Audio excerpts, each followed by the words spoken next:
محدثین نے لکھا ہے کہ جس طرح پانی پینے سے کیا بجھتی ہے، روٹی کھانے سے بھوک ختم ہوتی ہے نا، اس کا مطلب ہے یہ مقدر میں لکھا ہے، تقدیر ہے نا کہ پانی پیو گے تو پیاس بجھ جائے گی، روٹی کھاؤ گے تو بھوک ختم ہو جائے گی، دانا ڈالو گے تو کومپل پھونٹے گی، یہ ایک تقدیر ہے، اس کو تقدیر کہتے ہیں، مقدر میں لکھا ہوا ہے۔ بعین اسی طرح، بعین اسی طرح، بعین اسی طرح جو بندہ ہاتھوں کو اٹھا کر دعا کرتا ہے تقدیر میں لکھا ہے اس کی سنی جاتی ہے، تقدیر میں لکھا ہے، یہ تقدیر ہے، یہ مقدر ہے۔ تو جو بندہ ہاتھ اٹھا کے یہ بھی سمجھے کہ پھر بھی میری نہیں سنی جا رہی، وہ بندہ غافل ہے، اس بندے نے قرآن و سنت کو صحیح معنوں میں سمجھا ہی نہیں، پھر دعا کرو گے کہ نہیں کرو گے۔ مالک ابن دینار یہ باتیں اپنے احباب کو سنایا کرتے تھے۔ بسم اللہ۔ مالک سے ایک شخص نے پوچھ لیا، اے مالک، آپ دعا کی اتنی اہمیت فضیلت بیان کرتے ہیں، آپ کی اپنی بھی تو بہت سی دعائیں قبول ہوئی ہیں، لیکن آپ نے کبھی کسی غیر کی دعا کو بھی قبول ہوتا ہے سنا؟ مالک بن دینار کے ذہن میں کیا واقعہ آیا اور انہوں نے کہا، سنو میری بات، تم نے میرے سے میری بات پوچھی ہے، میں تمہیں ایک عام آدمی کے بارے میں بتاتا ہوں۔ میں بصرہ گیا، بصرہ کی مسجد کے اندر ظہر کی نماز پڑھی، لوگ دعا کریں اللہ بارش برسا، عصر کی نماز پڑھی، لوگ دعا کریں اللہ بارش برسا، مغرب کی نماز پڑھی، لوگ دعا کریں بارش برسا، بارش کا ایک قطرہ نہ اترا۔ عشاء کی نماز کے وقت جب لوگ سارے اپنے گھروں میں چلے گئے، ایک کالا بھدا موٹا چپٹے ناک والا گٹھے قد کا 2 کپڑوں میں ملبوس شخص مسجد میں داخل ہوا،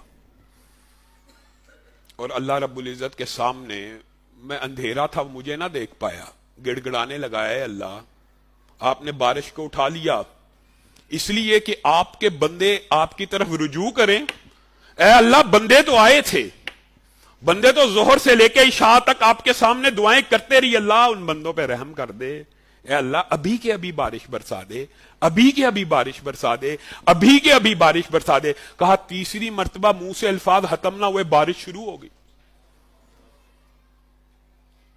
کہتے میں اس بندے کے اور اللہ کے درمیان کے تعلق کو دیکھ کے حیران رہ گیا۔ وہ بندہ تیزی سے نکلا، بارش شروع ہو چکی تھی اور ہنسنا اور مسکرانا شروع ہو گیا اور ایک گھر میں جا گھسا۔ میں تیزی سے اس کو روکنا چاہتا تھا، نہ روک پایا، نشانی لگائی، اگلے دن میں آیا، بارش رک چکی تھی۔ گھر میں پہنچا تو پتا لگا یہ غلاموں کو بیچنے کا نخاس بندے کا گھر ہے اور غلاموں کو بیچتا ہے۔ میں نے کہا بتا اپنے غلام، کہا سارے غلام دیکھے، وہ بندہ مجھے نظر نہ آیا۔ کہا یہ بھی نہیں چاہیے، یہ خوبصورت ہے، یہ بھی نہیں چاہیے، یہ طاقتور ہے، اس کے پاس یہ ہنر ہے، یہ نہیں چاہیے، یہ نہیں چاہیے۔ کہا میں نے کہا مجھے کوئی اور غلام چاہیے وہ اس طرح کی شب و صورت کا۔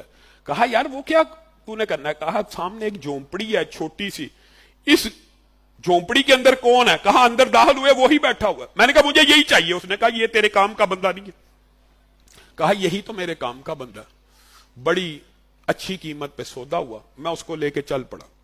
تو وہ بندہ مجھ سے مخاطب ہو کے کہنے لگا، اے مالک آپ نے مجھے کیوں خریدا؟ اگر آپ کو کوئی کاروبار کرنا تھا تو ہنرمند کو خریدتے، کوئی سامان اٹھانے کے لیے رکھنا تھا کسی طاقتور کو خریدتے، اگر مہمانداری کو رکھنا تھا کوئی خوبصورت وجیح کے گھر میں مہمان آئے تو ان کی خاطر تو وعدو کرے۔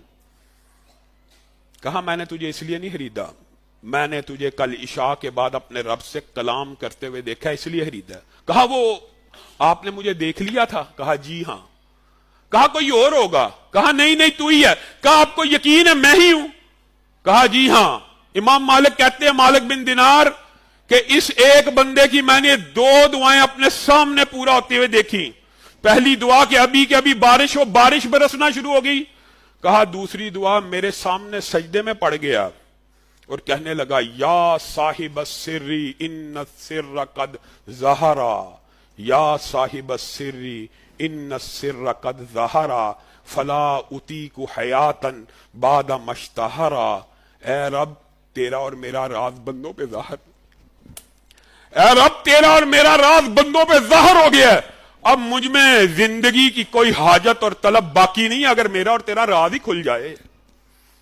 کہا ابھی الفاظ ختم نہیں ہوئے اس کی روح کو قبض کر لیا گیا۔